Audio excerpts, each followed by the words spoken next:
How is it going, everyone? With the next GTA DLC confirmed for December 12th, we actually have confirmation of a few new things coming to online, including a brand new so-called illicit salvage yard business, quote-unquote fueled by audacious vehicle robberies.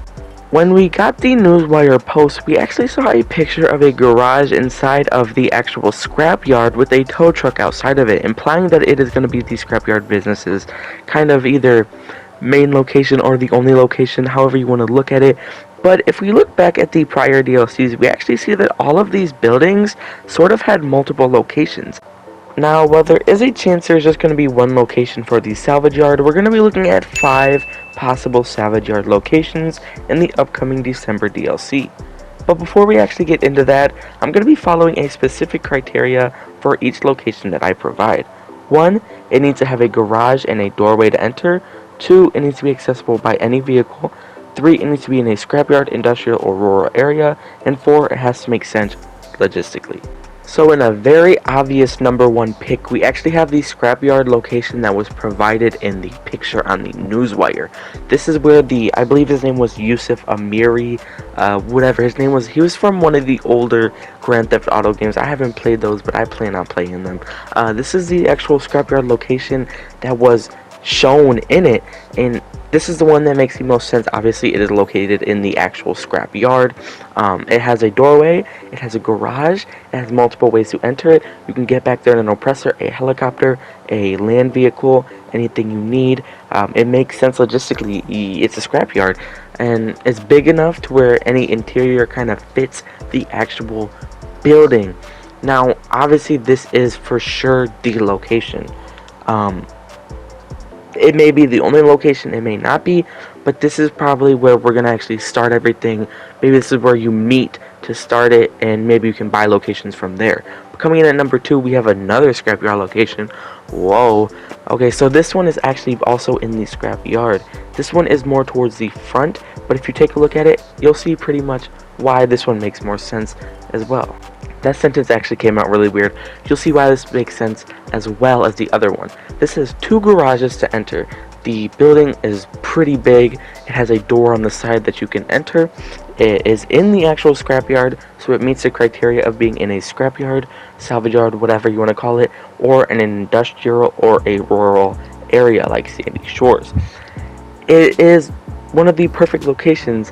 Now, I don't know how likely it would be that they would put 2 scrapyard kind of businesses, locations, however you want to put it, right next to each other. I think that would be a little odd, but if they were to actually go with that, then this location is another perfect example of what they could do. Coming at our number 3 spot, we actually have El Burro Heights, more towards the Palomino Hills area of the map. Now, you may be looking at this and saying, this is not a salvage yard, but I'm thinking that it's not going to be an actual scrap yard.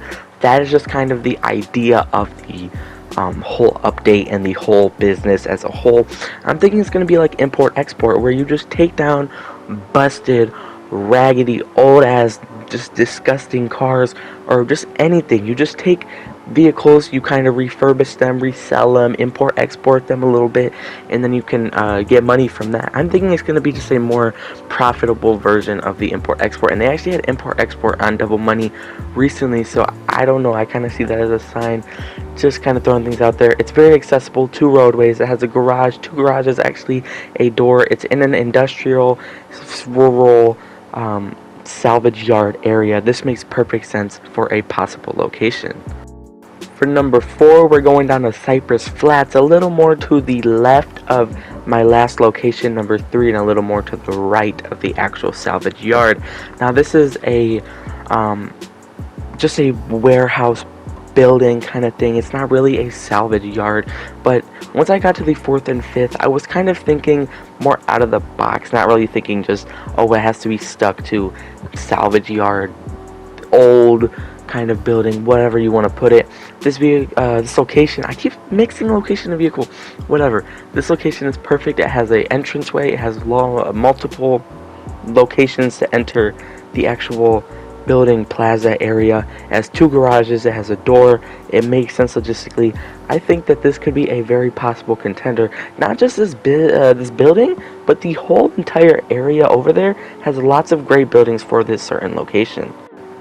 Now in my fifth and final spot, I wanted to kind of follow again how the other businesses kind of work, and I wanted to go up.